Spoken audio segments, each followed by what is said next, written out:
The Kangana versus Shiv Sena drama is now been shifted to the Bombay High Court. In a scathing observation, the High Court slammed the BMC's demolition drive and said that the works, which are unauthorized, have not come up overnight. However, all of a sudden, the corporation appears to have woken up with this illegal construction charge. The High Court has now asked the BMC to explain its action by 3 p.m. today, when the case will come up in the court. Meanwhile, Kangana Ranaut has launched a direct attack on Chief Minister Uddhav Thackeray and said that the movie mafia's favourite Chief Minister's arrogance will be shattered soon.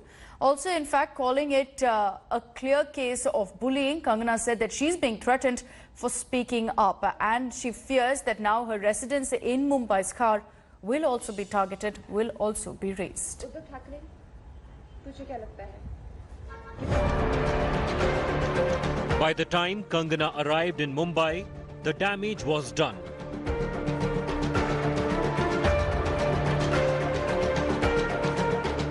The actor who faced fiery protest at the airport had seen videos of the destruction to her property on the flight to Mumbai. There clearly appeared to be haste on the part of the BMC. At 10:45 a.m., the Sena-led BMC announced it was going to carry out the demolitions.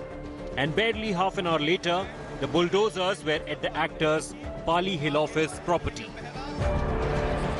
Within a short while, portions of the bungalow, which houses her offices, were torn off.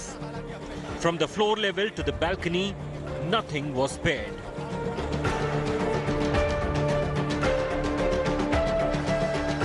The BMC's JCB did not spare even the artifacts that Kangana had installed in her office. The reception area on first floor was damaged. Its doors pulled out. Exclusive visuals दिखा रहे हैं BMC के कर्मचारियों ने क्या demolition work किया है। कंगना रनौत के पाली हिल का ये वही बंगला है जहां पर डिमोलिशन ड्राइव करी गई थी। देखिए अंदर क्या हाल कर दिया गया है। बीएमसी के अधिकारी यहां पर मौजूद, मुंबई पुलिस के कर्मी यहां पर मौजूद। सर गिर जाऊंगा। फर्स्ट फिल्म देखिए, फर्स्ट फ्लोर की बैल्कनी है, उसको यहां पर नीचे ले आए हैं। अंदर काफी डिमोलिशन वर्क कर दिया गया है। कितनी देर से आप लोग ये कर रहे हैं? मैं सिर्फ जो इंस्ट्रक्शन दिया गया था, हाँ, हमको जितना बताया गया है उतना ही हम काम करते हैं। At 12:45 p.m., a stay was ordered on the demolition after Kangana's lawyer moved the Bombay High Court. Whatever damage has been done, we'll be estimating the damage. I don't know how much damage, to what extent, and what is the cost of all those damages. We will be making an application, not only criminal applications, not only criminal complaints, but also for recovery of the damage done by the BMC by these illegalities. Kangana landed in Mumbai around 2 hours after the High Court gave her relief. As slogan-shouting Sena workers gathered outside the terminal, the actor was whisked away from the airport through the VIP gate. Minutes after she reached her car residence, Kangana put out a series of videos of the demolition and launched the most direct and fiercest attack on Uddhav Thackeray. Uddhav Thackeray, तुझे क्या लगता है कि तूने film mafia के साथ मिलके मेरा घर तोड़ के मुझसे बहुत बड़ा बदला लिया है? आज मेरा घर टूटा है, कल तेरा घमंड टूटेगा। ये वक्त का पहिया है, याद रखना, हमेशा एक जैसा नहीं रहता। As politics erupted, with allies targeting the Sena, the BMC said there was no requirement for more demolition at Kangana's office. But with Kangana planning to drag the civic body to court, the BMC's troubles may be far from over. With Pankaj Upadhyay and Mausami Singh in Mumbai, Bureau Report, India Today. The first batch of 5 Rafale fighter jets will be formally inducted into the Indian Air Force today at the Ambala Air Base. These Rafale jets are part of the IAF's number 17 squadron, which is also known as the Golden Arrows, a galaxy of dignitaries, including Defence Minister Rajnaut Singh, his French counterpart Florence Parly, Chief of Defence Staff General Bipin Rawat, and Air Chief Marshal R.K.S. Bhadoria will attend the ceremony. IAF in its statement said that the program will include ceremonial unveiling of the Rafale aircraft, a traditional Sarva Dharma Puja and air display by Rafale and Tejas aircraft, as well as by the Sarang acrobatic team. Now remember that 5 Rafales of the 36 arrived at the Ambala Air Base on July 29th, ending the IAF's agonizing wait for new fighter jets to sharpen its combat potential.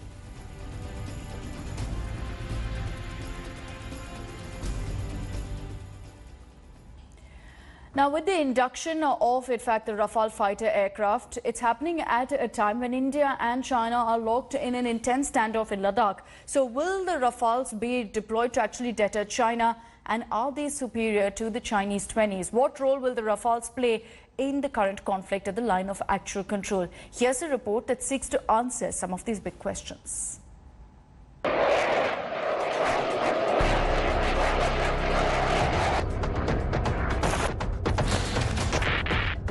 India's public has one question above all. Will the Rafales play a role in Ladakh? Like all things military, it's a complex answer. So stay with us as we take you through it step by step.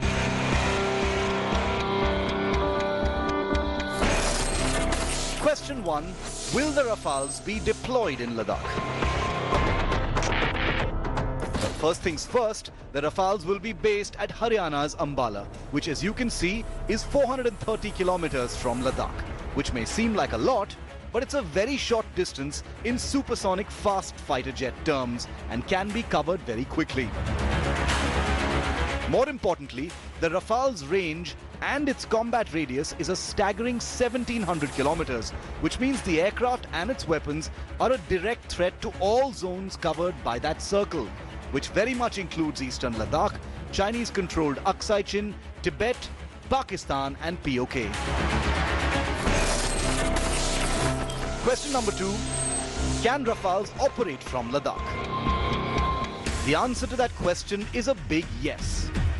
In fact, one of the India-specific enhancements on the Rafale is a modification of the fighter's twin-jet engines, allowing them to operate at extreme cold temperatures of the high-altitude air bases like Leh. Question number 3. Don't Indian Air Force pilots need time to train?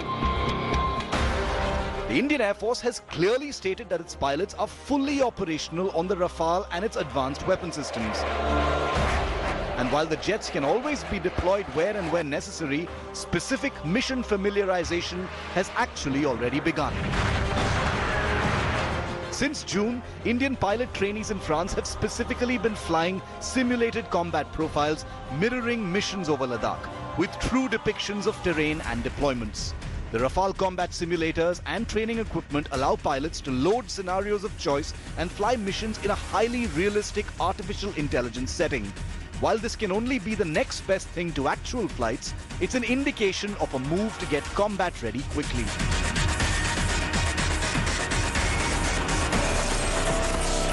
Question 4. How will China react to the Indian Rafales?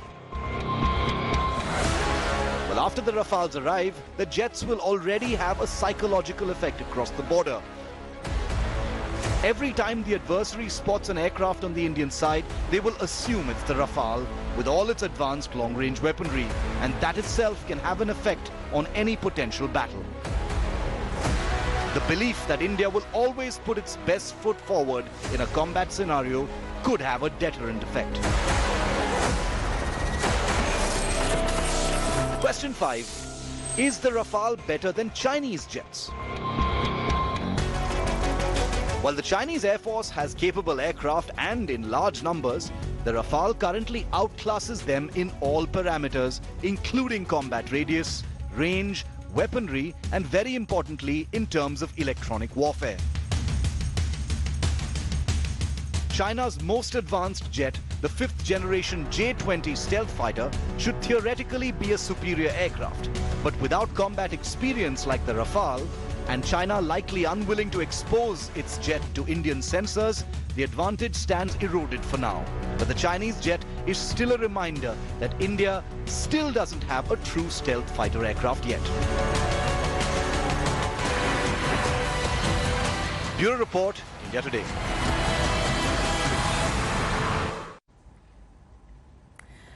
And as the months-long standoff continues in Ladakh, External Affairs Minister S. Jaishankar will meet his Chinese counterpart Wang Yi today. The meeting will take place at around 5:30 to 6:30 p.m. Indian Standard Time on the sidelines of the Shanghai Cooperation Summit. The ministry will meet in Moscow. This is in addition to the foreign ministers of Russia, India and China holding a luncheon meeting on the sidelines of the Shanghai Cooperation Organization meet. The meeting assumes significance in the wake of the ongoing tensions in Ladakh along the LAC. Today's meeting is the second such high-level meeting between the two sides in recent days. Earlier, defense ministers of both the countries met in Moscow, but that's really failed to break the ongoing stalemate in Ladakh and subside the tension. As Rhea Chakraborty remains in jail, her bail plea will come up for hearing in court today. A special Mumbai court will be hearing Rhea's plea, and that's happening at 11 a.m. this morning. In her bail plea, Rhea argues that there is a threat to her life in judicial custody. She sought bail on the grounds that NCB spun false narrative out of limited facts and says that no drugs have been found on her. Moreover, she had been fully cooperating with authorities during her questioning. Now her bail will be either accepted, her bail plea will be either accepted or quashed, and that will depend on whether she can be accused of financing drug trade and whether she and Shoaik are linked to a criminal conspiracy charge. India Today has accessed details of Rhea Chakraborty's life inside prison. Rhea has been kept in a separate prison cell room on the ground floor of Mumbai's Baikula jail.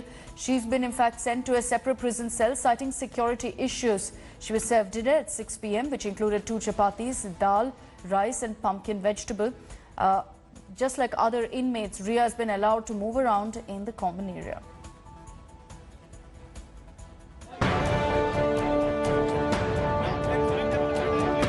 Rhea Chakraborty is in Baikula jail after being shifted from Narcotics Control Bureau lockup to the city's only women prison. Rhea was sent into judicial custody on Tuesday after the magistrate court rejected the 28-year-old actor's bail plea. In her bail plea, which is in Sessions Court now, Rhea has claimed that there was a threat to her life in judicial custody. She sought bail on the grounds that she had been fully cooperating with the authorities during her questioning. She has also mentioned that her involvement in drug trafficking is not on record and her alleged crime was only in purchasing a small quantity of drugs. Rhea's bail petition will be heard along with her brother Shoaik on Thursday. This after the court sent Shoaik, Sushant's former house manager Samuel Miranda, house help Dipesh Sawant, 2 drug peddlers, Zayed and Basit, were also sent to 14-day judicial custody. 3 agencies are probing Rhea Chakraborty, but it's only the Narcotics Bureau which claimed substantial evidence to arrest the actor. Rhea's arrest has seen several top stars in Bollywood rallying behind her. Actors like Kareena Kapoor Khan, Vidya Balan, Sonam Kapoor, Farhan Akhtar, Diya Mirza, Abhay Deol, Raveena Tandon, Radhika Apte, Neha Dhupia have come out in support, sharing the text on a t-shirt Rhea wore on the day of arrest, which said, "Roses are red, violets are blue, let's smash the patriarchy, me and you." Now, all eyes are on the special court on Thursday. Will Rhea get bail? Or will she remain in jail till September 22nd? Bureau Report, India Today. And the NCB probe into the drug link of key players in the SSR death case is intensifying. You've got the call detailed records being analysed by the Narcotics Control Bureau, and that's made several new revelations in this case. Sushant's arrested house manager Samuel Miranda's call record details reveal that he made calls to alleged drug peddler Karamjeet and was constantly in touch also with drug peddler Zaid Vilatra. His name surfaced in the call data of drug peddler Basit Parihar and Karan Arora as well. In addition to that, call records of drug peddler Zaid revealed that he was in touch with Sushant's business partner Rishabh Thakur. Arrested accused including Dipesh Sawant, Shoaik, Samuel and Zaid as well as Basit Parihar have been taken to the Taloja prison. They have been sent to judicial custody while their bail plea hearing is due today. High hopes are attached to Oxford and AstraZeneca's vaccine, as it is one of the front runners in the COVID vaccine race. The trials in its final stages had to be halted after one of the volunteers fell ill. But the university calls it, in fact, a routine pause, and trials in India at this point remain unaffected. Here are the details. On Wednesday, the trial of one of the world's most promising vaccines was abruptly halted. AstraZeneca, the manufacturer of the Oxford vaccine, and a team of the University of Oxford decided to temporarily stop the late-stage studies. The move came after one of the volunteers developed illness during the clinical trials. The UK-based candidate was diagnosed with transverse myelitis, an inflammatory syndrome which affects the spinal cord. An independent investigation is being done to ascertain the cause of this illness. AstraZeneca described this pause as a routine action. It will restart once the UK regulatory agency gives its go-ahead. The Oxford candidate is widely seen as a potential vaccine. Top American expert Dr. Anthony Fauci called the halt unfortunate but wasn't overly worried. The news from Oxford comes even as India is set to begin trials of the vaccine candidates.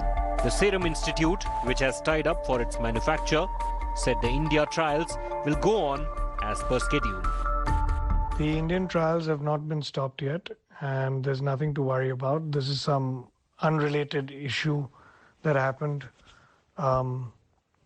neurological issue with the patient in the UK. And we have to wait for AstraZeneca to explain what is happening there, but this is not vaccine related. The Indian trials are also going on, and that's not been stopped. The illness to a volunteer during the third and final stage of testing may be unrelated to the vaccine. That's what the vaccine makers and the world at large are hoping for.